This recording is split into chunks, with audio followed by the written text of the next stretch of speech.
Hello friends, welcome back to our channel Uma Mahesh vlogs. ఈరోజు వ్లాగ్లో నేను మన ఇంట్లోనే మంచిగా వీటితో మైదాపిండితో కాకుండా మనం గోధుమ పిండిని ఉపయోగించి మోమోస్ ఏ విధంగా తయారు చేసుకోవాలని చూపించేస్తాను. మైదాతో చేసుకుంటే టేస్ట్ బాగుంటుంది, కానీ హెల్త్కి మంచిది కాదు కాబట్టి నేనైతే వీటితో చేస్తున్నాను. ప్రాసెస్లోకి వెళ్ళిపోదాం. ముందుగా ఒక బౌల్ తీసుకున్నాను. బౌల్లో నేను ఒక పెద్ద కప్పుతో గోధుమ పిండి తీసుకున్నాను. అలానే ఇందులో మనం కొంచెం సాల్ట్ వేసుకోవాలి. సాల్ట్ వేసుకొని బాగా మిక్స్ చేసుకోవాలి.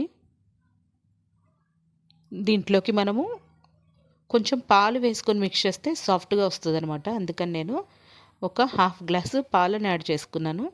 పాలు వేసుకొని మనము బాగా మెత్తగా కలుపుకోవాలి. మధ్యలో కొన్ని నీళ్ళు కూడా వేసుకొని మెత్తగా కలుపుకోవాలి. మనం చపాతీ చేస్తాం కదా, ఆ చపాతీ పిండిలా కంటే కొంచెం మృదువుగా ఉండాలి. అలా సాఫ్ట్గా అయ్యేలాగా చూడండి, ఇలా మంచిగా కలుపుకోవాలి. కలుపుకొని ఒక హాఫ్ అన్ అవర్ పాటు పక్కన పెట్టేసేయాలి. ఇప్పుడు లోపల ఫిల్లింగ్ కోసం నేను పన్నీర్ తీసుకుంటున్నాను. పన్నీర్ మోమోస్ చేస్తున్నాను. అందుకని పన్నీర్ తీసుకున్న ఒక పావు కిలో పన్నీరు, అలానే పచ్చిమిరపకాయలు, సన్నగా తరిగిన ఉల్లిపాయలు, సన్నగా తరిగిన కొత్తిమీర, సన్నగా తరిగిన క్యాప్సికమ్. ఇక్కడ పన్నీర్ని నేను ఈ విధంగా చిన్నగా చేస్తున్నాను. ఇలా తురుముకోవడం వల్ల చిన్నగా ఉంటుంది కాబట్టి మనకి లోపల ఫిల్లింగ్కి ఈజీగా ఉంటుంది. ఇలా బాగా తురుముకోవాలి, తురుము పెట్టేసుకోవాలి. పన్నీర్ని అలానే పచ్చిమిరపకాయలు, ఉల్లిపాయలు, క్యాప్సికమ్, కొత్తిమీర మనం చిన్నగా చేసుకున్నాం కదా, వాటన్నింటిని వేసి బాగా కలుపుకోవాలి.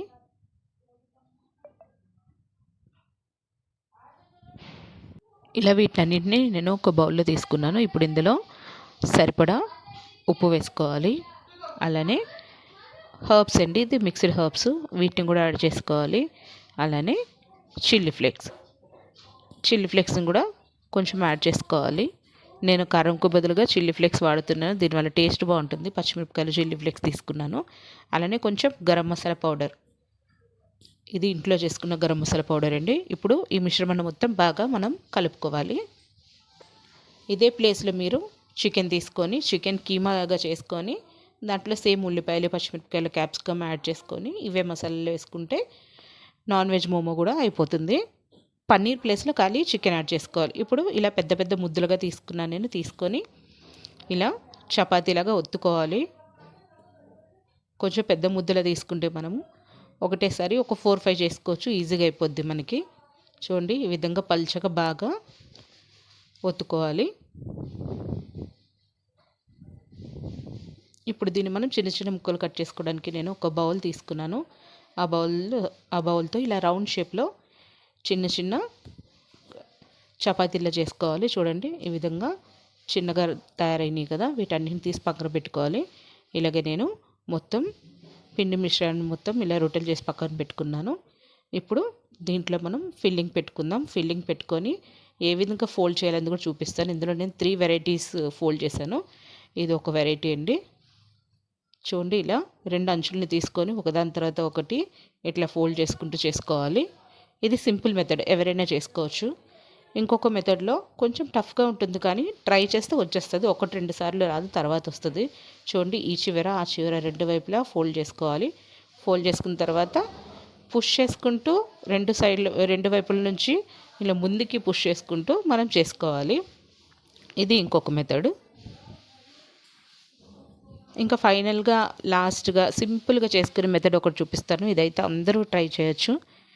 దీనికోసం నేను ఇక్కడ ఒక మళ్ళీ పిండిని తీసుకొని చపాతీలలో ఫిల్లింగ్ పెట్టేసి, ఇది ఈజీగా అందరూ చేసుకోవచ్చు. చూడండి, ఇలా మనం కజ్జికాయలకి ఫోల్డ్ చేస్తాం కదా, అలా ఫోల్డ్ చేసుకోవాలి.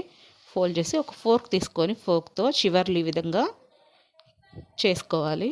ఇలా కొంచెం ప్రెస్ చేస్తే ఫోర్క్వి అక్కడ మనకి కొంచెం గట్టిగా ఫోర్క్తో ప్రెస్ చేసుకోవాలి. చేసుకున్న తర్వాత ఈ విధంగా 5 సైడ్స్ ఇట్లా కొంచెం ఫోర్క్తో నొక్కుకోవాలి. నొక్కోవడం వల్ల ఫ్లవర్ షేప్ వస్తుంది. లాస్ట్లో ఇలా పించ్ చేసుకోవాలి కొంచెం ముందుకి. అంతేనండి, అది బటర్ఫ్లై మోమో అంటాం మనము. సో మోమోస్ ఈ విధంగా అన్ని మోమోస్ని తయారు చేసుకున్నాను. అన్ని 3 వెరైటీస్లో ఒక 3 మోమోస్ చొప్పున అన్నీ చేసుకున్నాను. ఇప్పుడు మోమోస్ బాయిల్ చేయడానికి మనం మోమోస్ది ఉంటే దాంట్లో చేసుకోవచ్చు, లేదంటే ఇడ్లీ పాత్రలో చేసుకోవచ్చు, లేదంటే ఈ విధంగా ఆవిరి మీద నీళ్ళు పెట్టేసి స్టవ్ మీద నీళ్ళు పెట్టి ఆవిరి మీద మనం ఇలా జాలిది ఏదైనా పెట్టుకోవాలి. నేనైతే స్ట్రైనర్ పెట్టుకున్నాను. ఒక పెద్ద స్ట్రైనర్ తీసి పెట్టుకొని దానికి కొంచెం ఆయిల్ అప్లై చేశాను. ఆయిల్ అప్లై చేసి ఈ విధంగా మొత్తం అన్ని మోమోస్ని సదిరేసి మూత పెట్టేసేయాలి. మూత పెట్టేసి ఒక 5 to 8 మినిట్స్ మీడియం ఫ్లేమ్లో అవ్వనివ్వాలి. ఈలోపు నేను మోమో చట్నీ తయారు చేస్తున్నాను. దీనికోసం కొంచెం టమాటో సాస్ తీసుకున్నాము. అలానే ఇది పిజ్జా సాస్, ఇది కూడా తీసుకొని ఇప్పుడు ఇందులో మనం టమాటో కెచప్ కూడా వేస్తున్నాను. రెడ్ చిల్లీ సాస్ కూడా వేసాను. ఇప్పుడు ఇందులో కొన్ని చిల్లీ ఫ్లేక్స్ యాడ్ చేస్తున్నాను. సాసు నార్మల్ టమాటో సాస్ కంటే ఈ విధంగా అన్ని సాసెస్ కలిపి మిక్స్ చేసుకుంటే టేస్ట్ అయితే చాలా బాగుంటుంది. ఇందులో చిల్లీ ఫ్లేక్స్ అలానే కొంచెం మిక్స్డ్ హర్బ్స్ కూడా వేసి ఈ విధంగా బాగా మిక్స్ చేసుకొని పక్కన పెట్టాను. అంతేనండి, మోమోస్ చట్నీ అయితే ఇన్స్టెంట్ చట్నీ అయితే రెడీ. ఇంకా మోమోస్ చట్నీ నార్మల్గా టమాటోస్తో ఎలా చేయాలి అనేది మీకు కావాలంటే లింక్ అయితే ప్రొవైడ్ చేస్తాను నేను. చూడండి, ఇలా సాస్ పక్కన పెట్టేసాను. పెట్టిన తర్వాత ఒక 5 to 8 మినిట్స్ తర్వాత ఓపెన్ చేసి చూస్తే మంచిగా కుక్ అయిపోయినాయి మన మోమోస్ అనేవి. వీటిని సర్వింగ్ ప్లేట్లో తీసేసుకుందాం. ఇవి నార్మల్ మైదా మోమోస్ కంటే కూడా కొంచెం గట్టిగా ఉంటుంది, ఎందుకంటే మైదా పిండి కాబట్టి. నార్మల్ మోమోస్ అయితే వెంటనే కరిగిపోయి ట్రాన్స్పరెంట్గా కనిపిస్తాయి మనకి బాయిల్ అయిన తర్వాత. ఇది గోధుమ పిండితో చేసాం కాబట్టి చూడడానికి అంత ట్రాన్స్పరెంట్గా కనిపించవు, కానీ టేస్ట్ అయితే చాలా బాగుంటుంది. ఈసారి తప్పకుండా ఇలా ట్రై చేయండి.